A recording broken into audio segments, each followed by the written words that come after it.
Bonjour les amis et bienvenue à tous. Aujourd'hui est un jour malheureux, car nous allons parler du décès de la reine d'Angleterre, et parler un peu de la royauté et de la succession royale.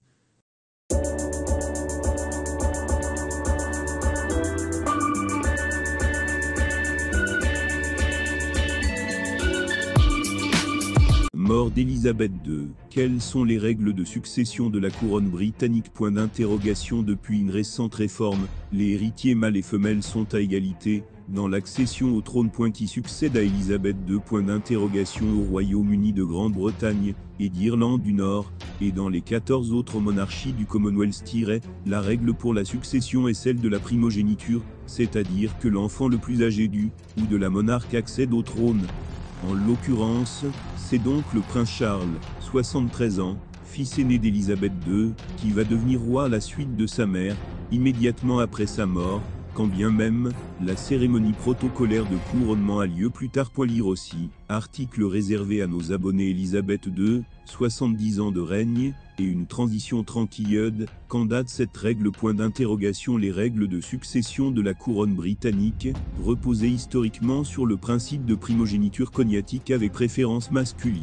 Si un roi avait plusieurs héritiers, le premier garçon au sein de la fratrie était désigné pour lui succéder sur le trône, et à défaut, la couronne revenait aux filles. Le système diffère donc de la loi salique, ou primogéniture agnatique, qui s'est appliquée à la monarchie française à partir du XVe siècle, et qui empêchait les femmes de prétendre au trône ou même de transmettre la couronne à leur fils aîné. Élisabeth II n'avait qu'une sœur cadette à la mort de son père, George V, mais si elle avait eu un frère, même plus jeune, c'est lui qui aurait été couronné. Cette règle a été modifiée en 2011.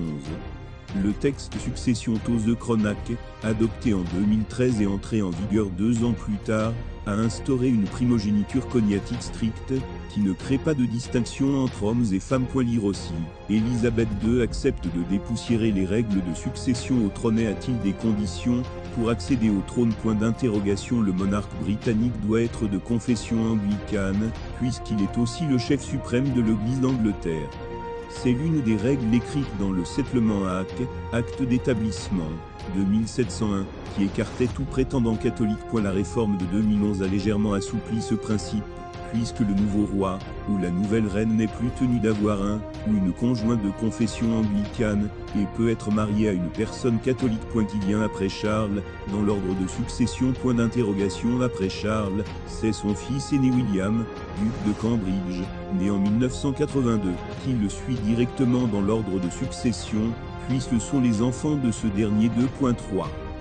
George de Cambridge, né en 2013,4. Charlotte de Cambridge, née en 2015,5. Louis de Cambridge, né en 2018. Après les enfants de William, la couronne reviendrait à son frère Henry, dit Harry, 6e, puis ses enfants Archie, 7e, né en 2019, et Lilibet, 8e, né en 2021.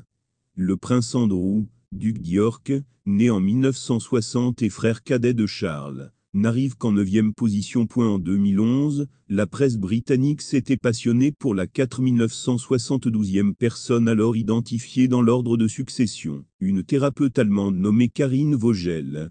La descendante de Sophie de Hanovre, citée dans Courrier International, se disait plutôt satisfaite de ne pas avoir à régner sur 7 royaumes. Peut-on renoncer au trône? Il existe plusieurs exemples de rois qui renoncent au trône du Royaume-Uni.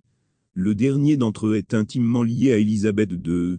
En 1936, à la mort de George V, Édouard VIII accède au trône, mais il choisit d'abdiquer après seulement 11 mois de règne, car les règles de l'Église anglicane l'empêchent d'épouser Wallis Simpson, une femme divorcée.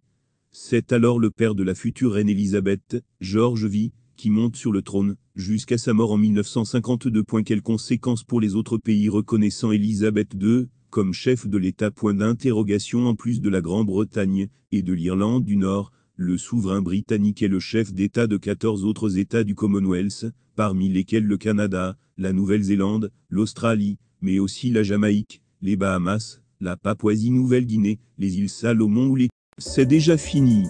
N'oubliez pas de souscrire à un abonnement pour ne rater aucune vidéo. A plus.